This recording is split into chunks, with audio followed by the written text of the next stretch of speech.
Broadcasting live from the Carter Subaru Studios. You're listening to KIRO Nights. Hope everybody is having a great night. I am G. Scott.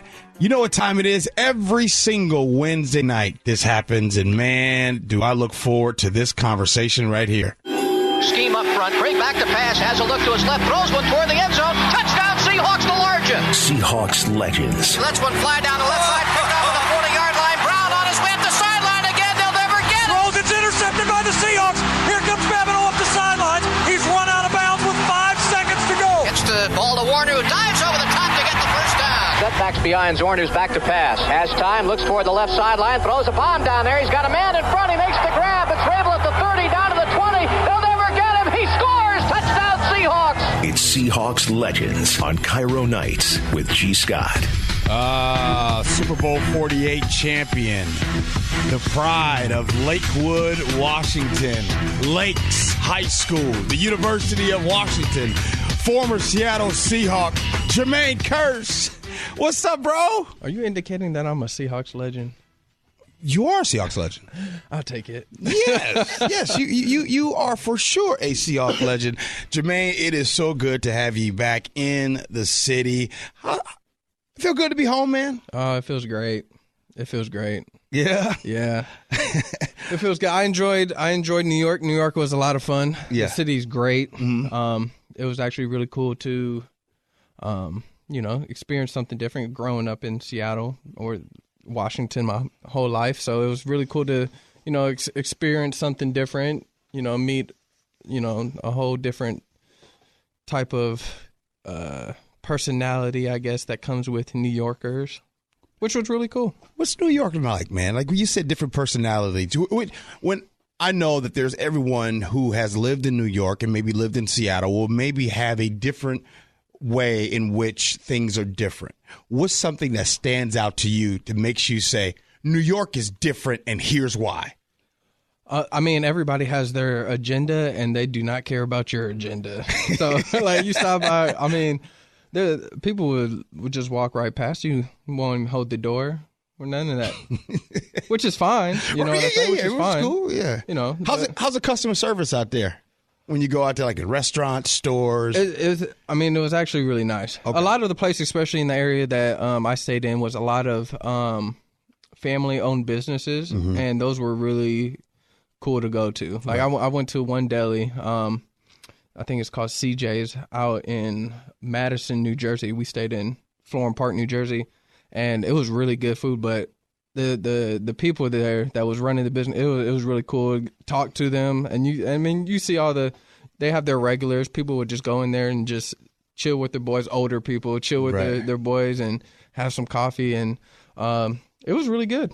Right. It was cool. So now you're back home in town. How's your wife doing? How's your little daughter doing? How's everything going with that? It's going really well. Good. Wife's doing good. Daughter's doing really well. How old is your daughter now?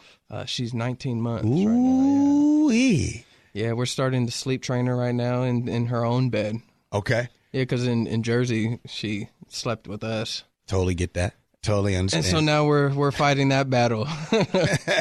Will she sleep through the night though, or anytime you try to put her in her bed, she'll wake up and she'll wake up. Right. She'll go down easily, which is cool. But she'll wake up maybe two times. Right. So that's the struggle. Oh. Well, as parents, we definitely know. Football, you still got a lot of left in your tank on the football. You just finished your second year? Second year with the Jets and things like that. So, man, how's this career of Jermaine Kearse? How would you describe it as being?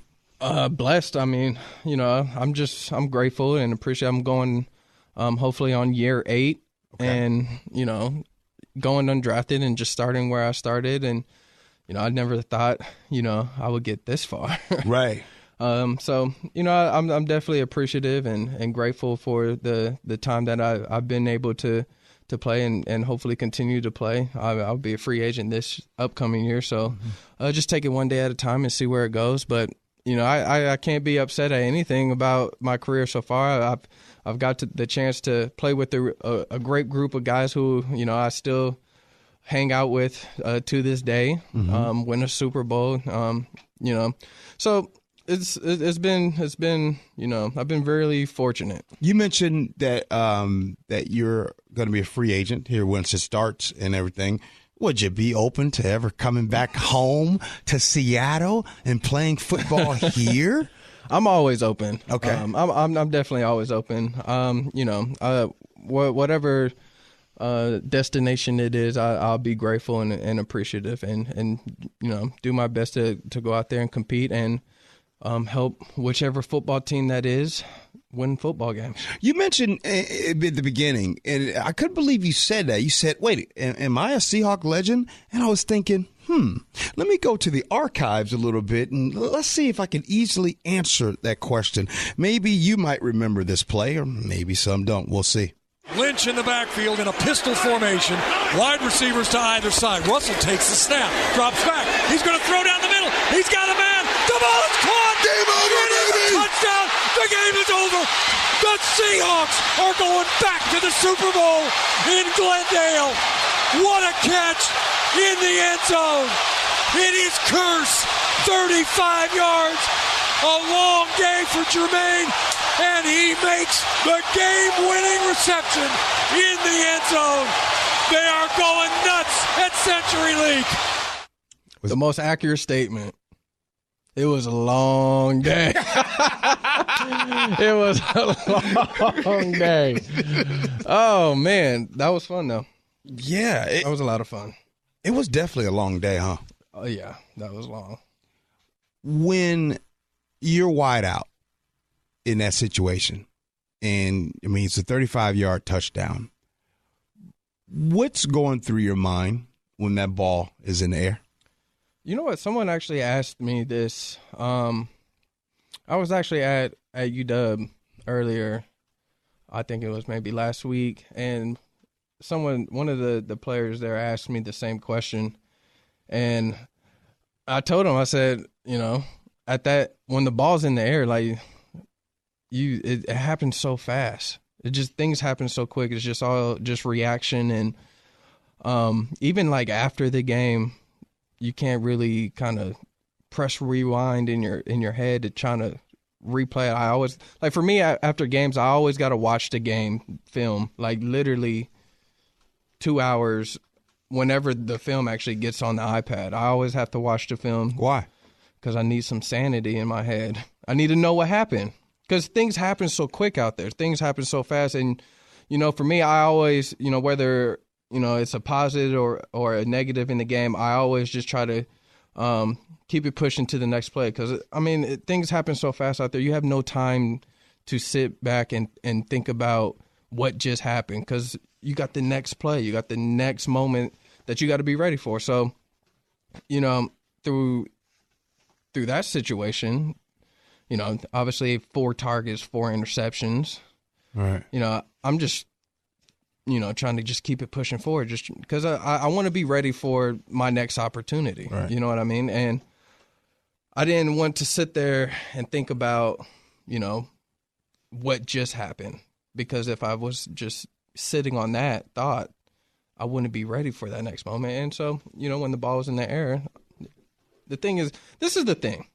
A lot of people, like a lot of things that you see on Twitter and stuff, a lot of people, especially for the Super Bowl catching, I think it was Super Bowl 49 against the Patriots.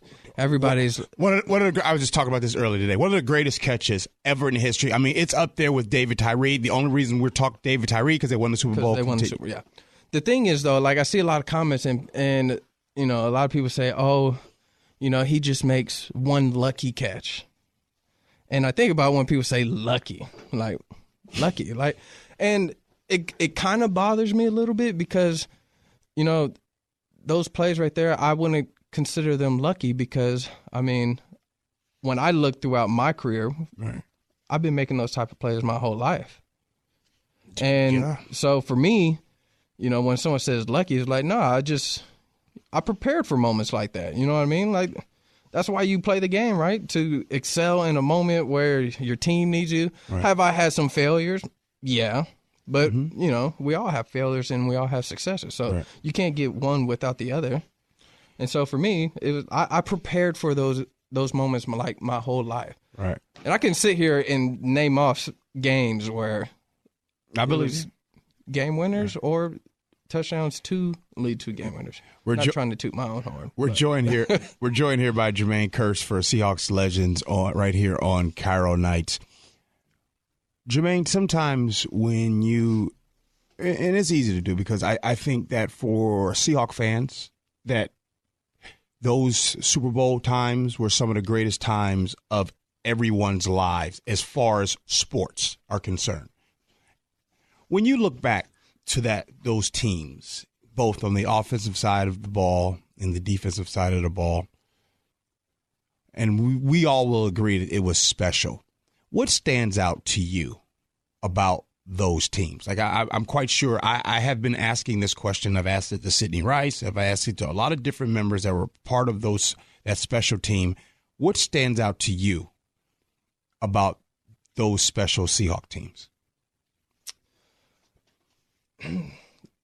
For me, what I really appreciated and what, obviously not going to a different team and kind of seeing somewhere else operates and see how things are different and same or similar in some aspects. For me, what made that team, really special was I honestly believe like the brotherhood that we had. Mm-hmm. Like I sit here and I think about it, I'm like, I don't know if I'm ever going to experience, that type of brotherhood that we had. Like I want to.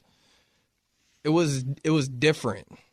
It was different because everybody was on the same page. Right. You know what I mean? Right. Everybody was on the same page. Right. Everybody was to a certain extent. Everybody was. Everybody's selfish in a little way, but for the most part, everybody was selflessly out there playing, right. And everyone played for each other. It was something that I don't know that, I might ever experience on another team. Who knows? Maybe not. But it seems like the conversation is, of course, the old saying, every good thing comes to an end at some point, at some point. See, but the difference, the thing that I really enjoyed about that team was like, yeah, our brotherhood was tight, but we didn't have a problem challenging one another. There wasn't like, so I guess the accountability aspect was there, but you might be called out, but you respect that person so much, like you hold yourself accountable to it. Right.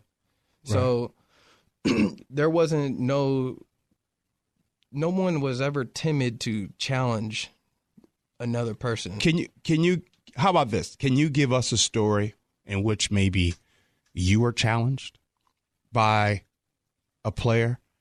Maybe Marshawn Lynch said something to you. Maybe Doug Baldwin said something to you. Maybe Sidney Rice said something to you. Give us a story in which during that time, or a call-out story that you can say, you know what? I wouldn't say challenged, but it was probably something that kind of still sticks with me. Like Sidney, when I first got into the league, Sidney was the vet on the team, and Sidney was what we like to call it was my OG. Right. You know what I mean? Like Sidney took me under his wing, and like he looked out for me. Like he helped me shape to the player that I am. Even to the person I am, like I give him a lot of credit because he definitely showed me how to be a pro. And then as along, you meet, me and Doug's relationship he's like one of my best friends. We continue to grow, but Sidney was definitely my OG. And I remember I was at his house, and he had a really nice car in his driveway, and I was like, "Dang, Sid," I'm like, "Dang, I'm jealous." Mm-hmm. He was like, "Don't be jealous, be motivated." Ooh. I sat there and I'm like, you right. Carry with me for the rest of my life. Don't be jealous, be motivated. Right. I was motivated. I'm glad you bring that up.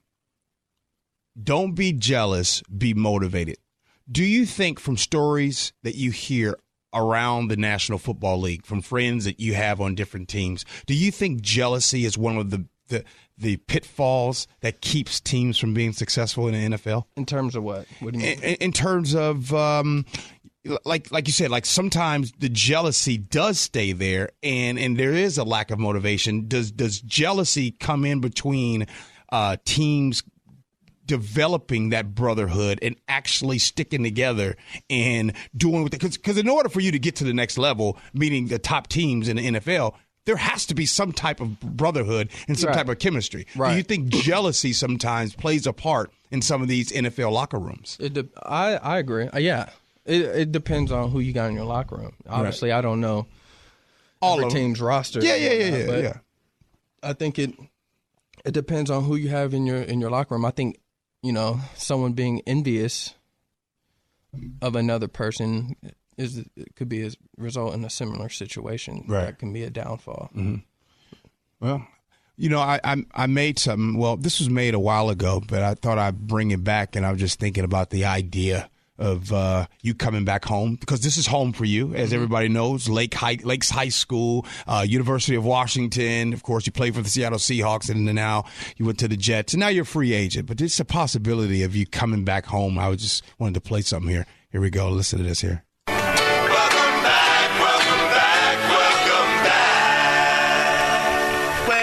back. Russell out of the shotgun, stands at the 40-yard line. Somebody steps into the neutral zone on the snap, and a free play, throws it for the end zone, deep down to the back of the end zone. It is caught for a touchdown! Are you kidding me? What a catch, Jermaine Kearse! I could have actually kept going with that. I made a montage. There's a montage there of so many Jermaine Kearse highlights and touchdowns. But I got to ask you, what's your favorite moment as a Seahawk? Yours, not anybody else's. Jermaine Kearse's favorite moment as a Seahawk was? Obviously, winning a Super Bowl is okay. That's the easy. All right, that's an easy one. I would say my second favorite moment. Probably that catch, right? Which one? The one to go to beat Green Bay, to go to Arizona. Yeah, that catch is kind of special to me, just because you have adversity, overcome adversity. Right. Right.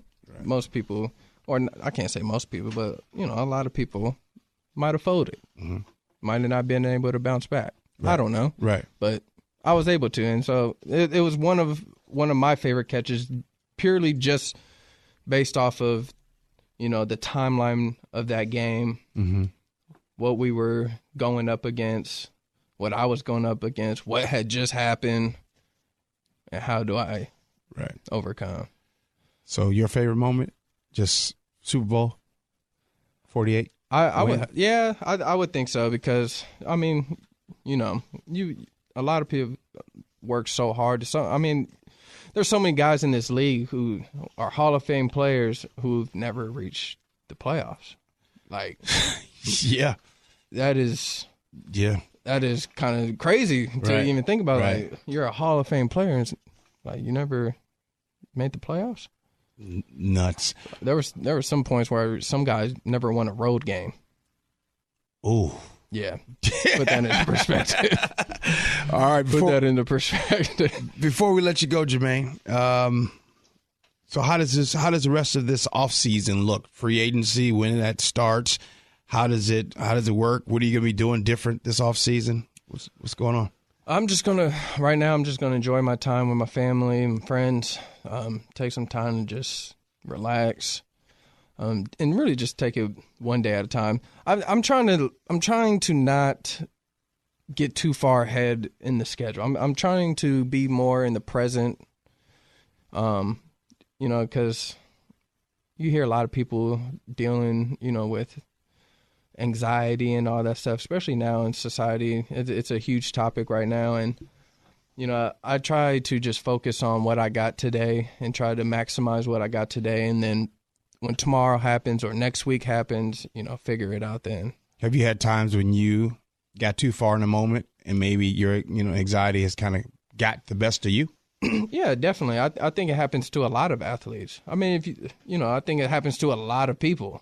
Yeah. And, for me, the best way I found to combat that is, try to live in the present as much as possible. And even when I catch myself, getting anxious, about something I got to do down the week, later in the week or later in the year, I just try to bring myself back, reel myself back, and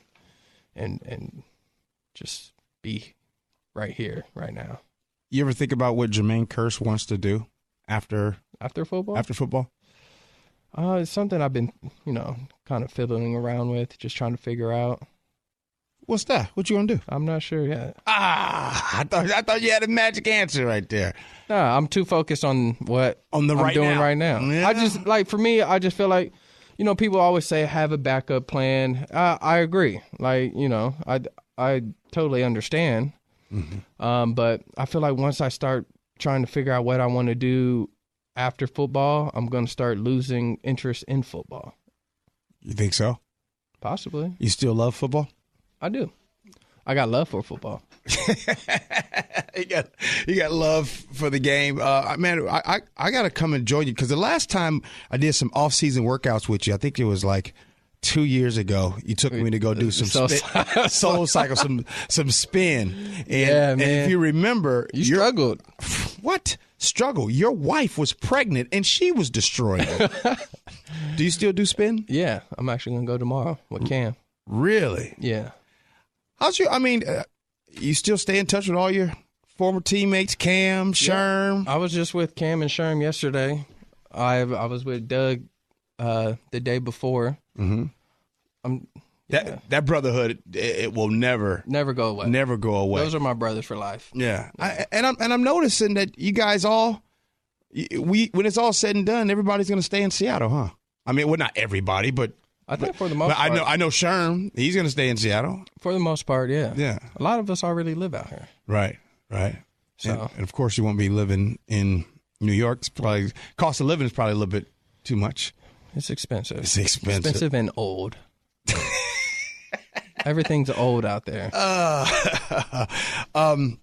You've been paying a lot of attention to what's been going on here, local politics. As you know, the viaduct is now closed. I saw that. There's been a lot of traffic. I saw that this morning.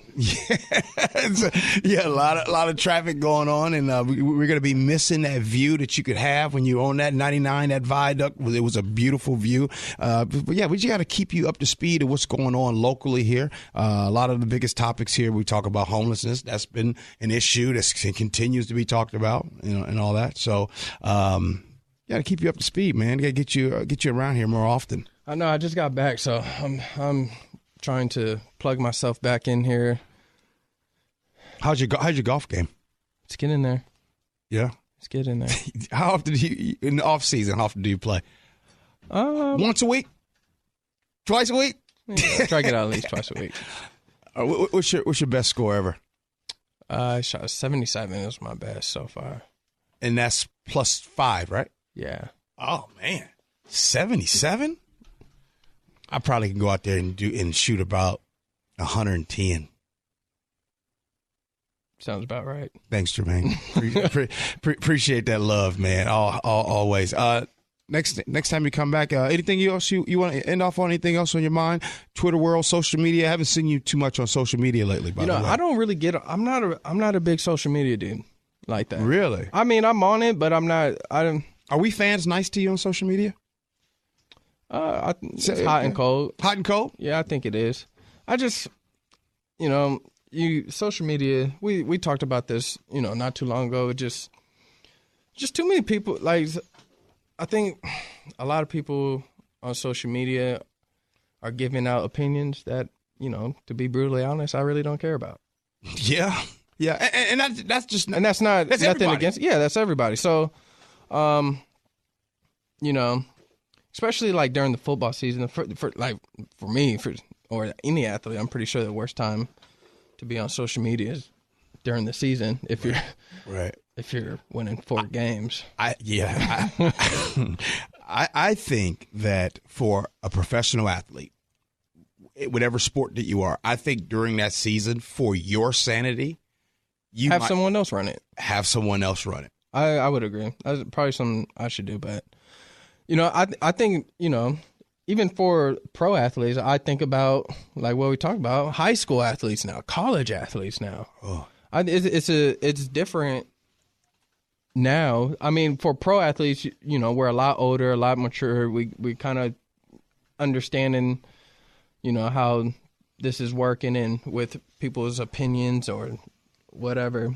But now you got high school and college kids, and a lot of these kids are young, right. And now you have adults like attacking high school, not attacking, but attacking high schoolers. Like, it is wild. Was there social media? I'm trying to think. There was no social, not when I was playing. Not when you were playing. No. And then it got new when you were in college. Yeah.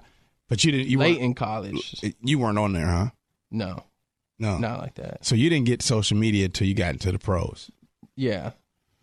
And could you imagine social media when you were in high school? Yeah. I mean, now it's like a lot of people I tell, like, that I see, that kind of struggle with it or just struggle with anything. I try to talk to them and have these conversations. I'm just like, bro, you just gotta start figuring out who you are. Right. Do some pros be struggling? A lot. Really? I mean, yeah. Because we're still human. So I think we fans forget that. Right? Like we think that you guys are a bunch of millionaires. You have a lot of money. You should be able to sustain us saying whatever we want to you.